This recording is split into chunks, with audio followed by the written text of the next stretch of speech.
में आपका इस्तकबाल है और आप देख रहे हैं खबर पहाड़ों के। इस वक्त हम मौजूद हैं ज़िला डोडा के गांव दड़ा ए में। यहां पर कुछ महीनों पहले ठेकेदार ने एनटीपीएसी बिल्डिंग का काम शुरू किया था, लेकिन ये काम अधूरा यहां पर छोड़ दिया गया है ठेकेदार ने। क्या वजह है इस बिल्डिंग को यहाँ पर नहीं बनाया गया? क्योंकि आधा काम ठेकेदार ने यहाँ पर किया और उसके बाद इस यहाँ पर जो है वो काम बंद कर दिया गया है। कुछ लोग हमारे साथ जुड़े हैं, जानने की कोशिश करेंगे क्या वजह है कि ठेकेदार ने यहाँ पर काम शुरू किया और उसके बाद जो है बंद किया। आप अपना नाम बताइए थोड़ा। मेरा नाम रोहित सिंह। मैं सबसे पहले न्यूज़ 18 का शुक्रिया अदा करना चाहता हूँ कि वो हमारी बात सुनने के लिए यहाँ तक आए। यहाँ पर एनटीपीएसी जो हॉस्पिटल की तमीर हो रही थी वो बन रहा था यहाँ पे, तो ठेकेदार ने बीच में ही काम छोड़कर यहाँ से भाग गए। हमें कोई पता नहीं था। यहाँ पे एनटीपीएसी की बहुत ही ज़रूरत है, क्योंकि यहाँ से हमारा जो सिटी डोडा सिटी पड़ता है वो 35 किलोमीटर के लगभग पड़ता है। जब तक हम यहाँ से वहाँ के लिए मरीज़ को रेफ़र करते हैं तब तक उनकी रास्ते में ही डेथ हो जाती है। तो ये जो पहले भी हॉस्पिटल था, एनटीपीएसी प्राइमरी सब सेंटर था, तो इसको एनटीपीएसी में सबमिट किया गया था।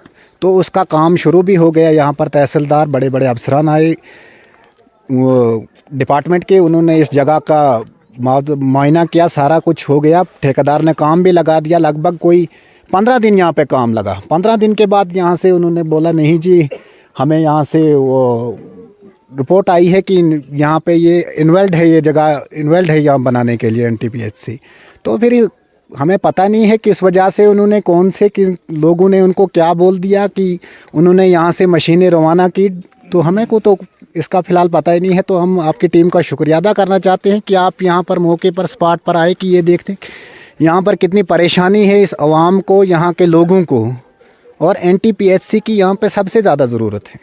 कितनी आबादी यहाँ पर है? इस एरिया की आबादी जो है कितनी है, और क्या यहाँ के लोग क्या चाहते हैं इस एनटीपीएसी बिल्डिंग की? हाँ देखो सर, यहाँ पे 1967 से यहाँ पे हॉस्पिटल है। ये हमने सर अपने घरों में रखा 30 साल। अभी देखो ये सामने बिल्डिंग, ये मेरे भाई की बिल्डिंग है, 5 छत है। हमने अभी ये पूरी बिल्डिंग इसी के लिए दी है। हॉस्पिटल में कोई पेशेंट आता, कोई भी कुछ भी, तो यहाँ पे ये बिल्डिंग दी हुई है।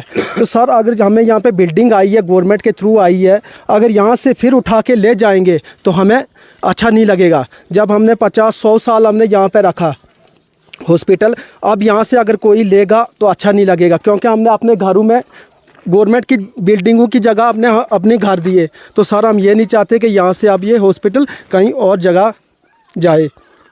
तो लिहाजा यही है गुजारिश कि ये हॉस्पिटल यहीं पे बने, और जो ये आसे पासे के मतलब ये तो कितना फ़ायदा इस एनटीपीएसी जब बिल्डिंग यहाँ पर तामीर होती, जब ये फंक्शन यहाँ पर करते, कितने लोगों को इस बिल्डिंग से फ़ायदा मिल सकता था? देखो सर, यहाँ पे कम से कम मैक्सिमम भी हमारे जो दड़ा एक गांव है, तो इसमें कम से कम भी 250-300 घर है इस टाइम। तो जो हमारे अड़ोसी पड़ोसी दड़ा ये पंचायत के, तो ये कम से कम भी 400 घर और हैं। तो 700 घर हमारे मतलब ए पंचायत के हैं। तो ये फिर भी हमें यहाँ चाहिए, मगर लोगों को भी, बाकी ए पंचायत के कोई भी है, सब यही बोलते हैं कि धड़ाई में यहाँ पे मेन सेंटर है और यहीं पे बनना चाहिए। तो बी पंचायत वाला कोई बोलता है उधर उस पहाड़ी पे, कोई उस पहाड़ी पे, तो ये हमें अच्छा नहीं लग रहा है। ये सेंटर पे एक रोड ऊपर से आ रही है, एक यहाँ से आ रही है, दूसरी नीचे से है, तो ये बिल्कुल सेंटर में है। तो यहाँ और भी कुछ लोग हैं। ये कब से यहाँ पर एनटीपीएसी बिल्डिंग थी और कितने सालों से यहाँ पर ये चल रही थी? सरबत आपका बहुत शुक्रिया। आपने जो हमारी ये गर्मियों की आवाज़ हुकूमत तक, ये 1967 से 55 साल हुए सर यहाँ हमारे यहाँ अस्पताल है। जब 1967 में ये आया, ये बी पंचायत धड़ा पंचायत, ये हम एक जगह थे, ये बाद में इसकी तकसीम हुई। तो उस वक्त भी तमाम जितने मोअज़्ज़िज़ इंसान थे, आवाम जो थी, वो यहाँ जमा हुई। उन्होंने इसी गाँव में इस अस्पताल का जो था मुकर्रर किया कि यहीं रहना चाहिए। 1967 से लेकर जनाब ये इसी गांव की बिल्डिंगों में रहने लगा, अस्पताल फंक्शन करने लगा। तो उसके बाद 2-3 बार यहाँ पैसे इसके लिए जमा हुए। किसके लिए? अस्पताल के लिए। तो ये कहने लगे इसके रोड के नज़दीक होना चाहिए, जहाँ हमारी गाड़ी पहुँचे, जहाँ हमारा ये मटेरियल बिल्डिंग के लिए पहुँचे वहाँ। तो ऊपर वाले ये जो थे, ये वहाँ किसी के पास ज़मीन अवेलेबल नहीं थी। इन्होंने 1-2 जगह ज़मीन दिखाई, वो पीडब्ल्यूडी वालों ने, लोगों ने, वो मतलब डडल थे, वहाँ उनने पसंद नहीं किया। इस जगह पर पहले सबसे पहले जब ये मंजूर हुआ, ये जगह हमारी, यहाँ तकरीबन 2000 दरख्त थे, गौशाला थे यहाँ। हमने अपनी मीटिंग करके मुफ्त में ये इनको उठवा दिया। किसके लिए? आवाम के लिए, अपने इलाके के फ़ायदे के लिए, मुफाद के लिए, गर्मियों के लिए। वो शेड हमने यहाँ से उठवा दिए।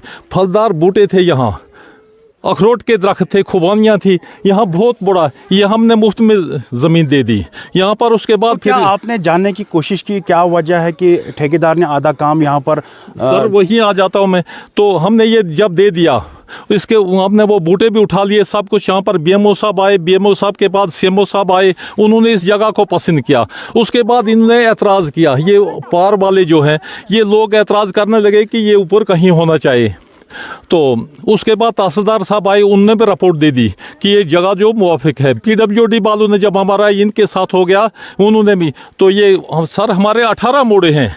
ये जगह जो है हमारे बी के, ये जो ए पंचायत है इसमें 18 मोड़े हैं।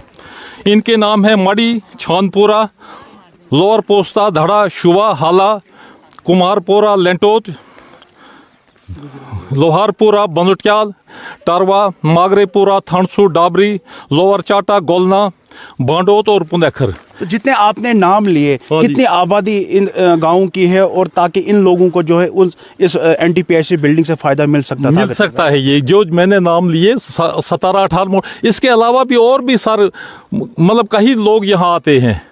हमारे ये सेंटर जगह है, ये बंदोबस्त वालों ने ये इसको सेंटर, और उसके बाद डिपार्टमेंट ने इसको पसंद किया, पीडब्ल्यूडी ने सर्टिफिकेट दे दी। यहाँ पर काम लगा हुआ था, 2-3 मशीनें, वो उनको क्या कहते हैं, बड़ी मशीनें जो थी डिपार्टमेंट की, वो आई यहाँ। ये बहुत बड़ी पुख्ता जगह है। क्या चाहते हैं हम चाहते हैं यही होना चाहिए अस्पताल। अब फिर पता नहीं ये बंद क्यों किया इन्होंने। अस्पताल के लिए हमारे तमाम जितने मैंने मोड़ों के नाम, क्योंकि आज लोगों को पता नहीं था, वरना यहाँ 5-7 हज़ार लोग आपके पास आ जाते। आप अचानक में आ गए तो मुझे यहाँ से। तो ये धड़ा ए के लोग थे, इनका यही कहना है जो यहाँ पर एनटीपीएससी बिल्डिंग तामीर की जा रही थी, न जाने किस वजूहत से, पॉलिटिकल रीज़न की वजह से यहाँ पर इस बिल्डिंग का काम जो है वो बंद कर दिया गया है।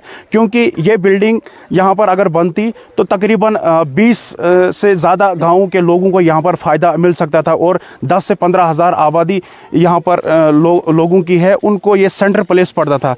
यहाँ के लोगों की यही डिमांड है कि इस एनटीपीएससी बिल्डिंग को यहीं सेंटर प्लेस पर जल्द से जल्द काम शुरू दोबारा किया जाना चाहे, ताकि यहाँ के लोगों की जो डिमांड है, जो मुश्किलात है, क्योंकि इन्हें यहाँ से डोडा तकरीबन 20 से 15 किलोमीटर दूर जाना पड़ता है। अब यहाँ के लोग यही इंतज़ामिया से अपील करते हैं कि इस बिल्डिंग का काम जो है दोबारा से शुरू किया जाए, ताकि यहाँ के लोगों को यहीं पे बेसिक फैसिलिटीज़ हेल्थ रिलेटेड मिल सके। न्यूज़ 18 नेटवर्क के लिए डोडा से मैं आतिफ लोन। खबर पहाड़ों की आज के शुमारे में हम भद्रवाह में मौजूद हैं। नाजरीन, जम्मू कश्मीर में टैलेंट की कोई कमी नहीं है, और अगर हम बात करें भद्रवाह की, तो भद्रवाह की ज़मीन पर भी टैलेंट की कोई कमी नहीं है। लेकिन कुछ लोग अपॉर्चुनिटीज़ का इंतज़ार करते हैं, कुछ लोग उन्हीं अपने टैलेंट के ज़रिए अपनी अपॉर्चुनिटीज़ खुद क्रिएट करते हैं। तो ऐसे ही एक आवाज़ इस वक्त हमारे साथ मौजूद है, जिनका नाम है तौकीर अली। तो इन्होंने बहुत ही कम समय में अपनी आवाज़ से इस भद्रवाह वादी में ही नहीं बल्कि पूरे जम्मू कश्मीर में अपनी आवाज़ के जलवे बिखेरे हैं। तो आप सबसे पहले तौकीर को सुनिए, उसके बाद हम इनसे बात करेंगे। पधनी सरे सनी धनी धनी सरे करे गा गा रे सरे रे सनी सा सनी ध प म अलबेला सजन आयो रे अलबेला सजन आयो रे मोरा अति मन सुख पायो रे अलबेला सजन आयो रे। बहुत ही खूबसूरत आवाज़ है आपकी। तो आपसे सबसे पहले मैं यही जानना चाहूँगा कि कब से आप ये गाना गा रहे हो, कब से आपने इस चीज़ की शुरुआत की है? हाँ, सबसे पहले तो मैं शुक्रिया अदा करना चाहूँगा आपका कि आपने इस काबिल समझा। तो मेरी जिस सिंगिंग की जो जर्नी है वो आज से 7 साल पहले ऑलमोस्ट शुरू हुई। जब मैं कॉलेज में था, फर्स्ट ईयर में, तो मैंने एग्ज़ाम दिए थे और उसके बाद कुछ बीच में एक वक्फ़ा था, जब हम विंटर वेकेशन चल रही थी, तो मैंने सोचा कि मैं थोड़ा बहुत इंटरेस्ट जाग गया। मैं एक रियलिटी शो देखता था, भारत की शान, उसमें साहिल सोलंकी एक कंटेस्टेंट, उनको मैं बहुत फॉलो करता था। तो फिर मेरे को थोड़ा बहुत इंटरेस्ट वहाँ से जागा। फिर मेरे को पापा ने कहा कि नहीं, तुम्हें बेसिक से सीखना चाहिए। तो फिर यहाँ पे हमारे सर हैं मसूद सर, उन्होंने इंस्टीट्यूट यहाँ पे तब चला रहे थे, तो फिर मैंने वहाँ से हिंदुस्तानी क्लासिकल म्यूज़िक सीखना शुरू कर दिया। अगर हम बात करें कि क्या आपने कहाँ कहाँ पे अपनी जो परफॉर्मेंस दी है?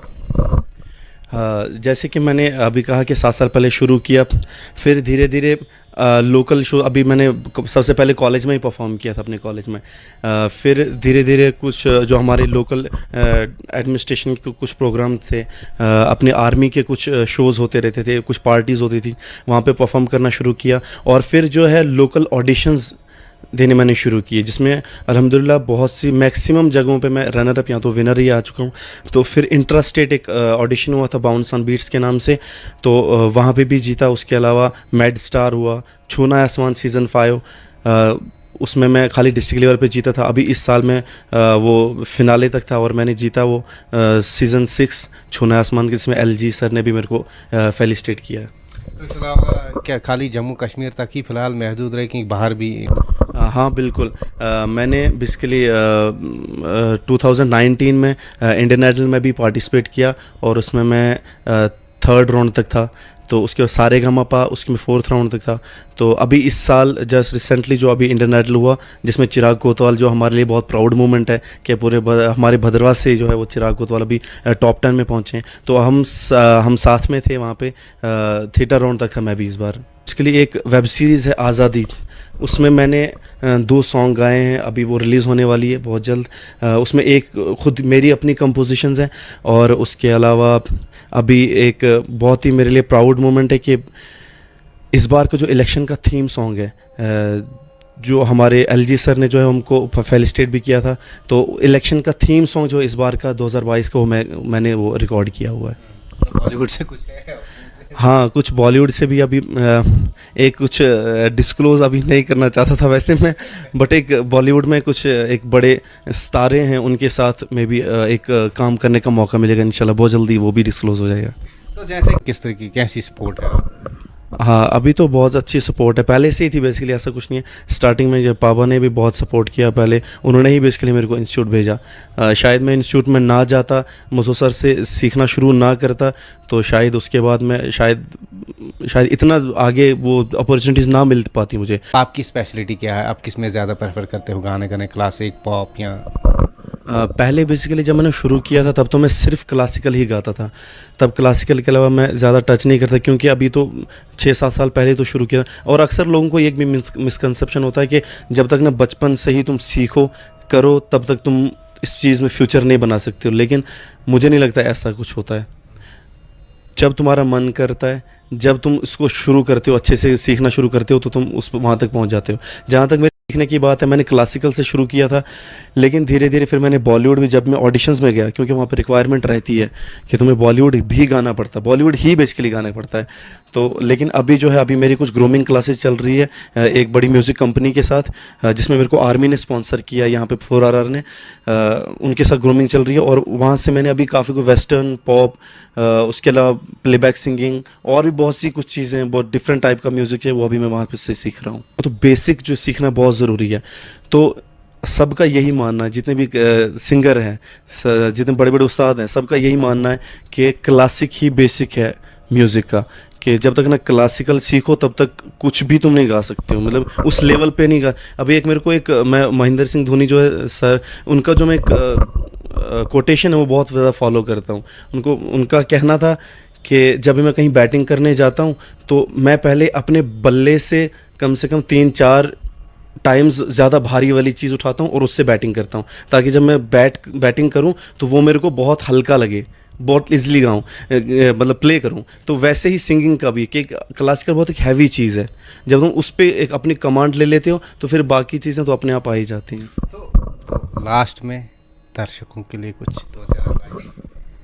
टेंचरोते के एतबार दिला सदा रहे ना फुल्लोरी बहार दिला तू कंच रोत के एतबार दिला तू कंच रोत के एतबार दिला। तो ये थे तौकीर अली, जिनका मानना है बेहतर से बेहतर की तलाश करो, मिल जाए दरिया तो समंदर की तलाश करो।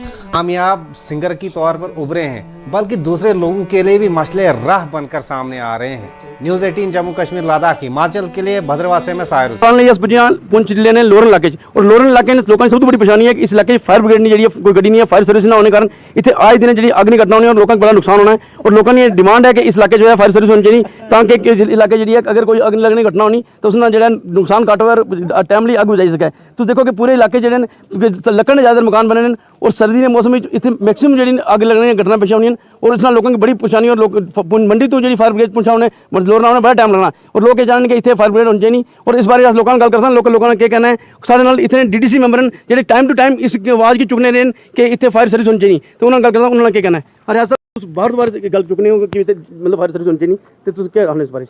बिल्कुल ये मांग जी असा काफ़ी टाइम तो चुकी दी है, पिछले 1 साल तो असा चिट्ठी लिख के भी भेजी दी है फायर सर्विसिज के DG साहब नूं ते अज भी असा DGP साहब के सामने रखी अपनी मांग सारिਆਂ ने कि इत्थे एक सर्विस जी है फायर सर्विसिज की गड्डी 24 घंटे इत्थे रहनी चाहिए।